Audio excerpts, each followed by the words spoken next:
As we talk about Second Corinthians, which was written by Paul, many of us associate Paul with his statement that we are saved by grace and not by works, so that no one may boast.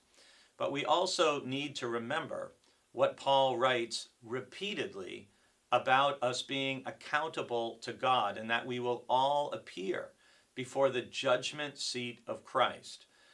While we are saved by grace, we should never lose sight of the fact that we are accountable to God and Christ, and God is going to examine our life.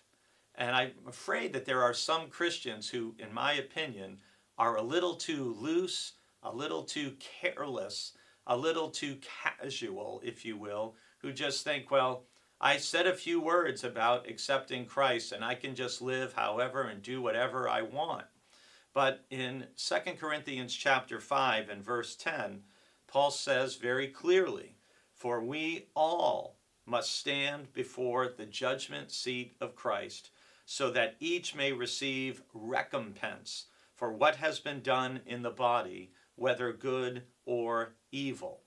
And this idea of appearing before the judgment seat of Christ is something that Paul had wrote about in Romans as well. We find it in Romans chapter 2, beginning at verse 6, where he says, "For he will repay according to each one's deeds, to those who by patiently doing good seek for glory and honor and immortality, he will give eternal life, while for those who are self-seeking and who obey not the truth but wickedness, there will be wrath and fury."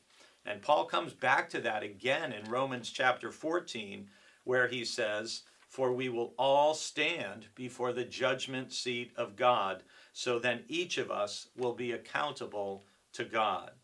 So I find this idea of appearing before the judgment seat of Christ or the judgment seat of God, personally, I find this highly motivating. It helps me not to get slack or to think, oh, I've accepted Jesus and I'm a pretty good person and I try to be nice to people and that's good enough.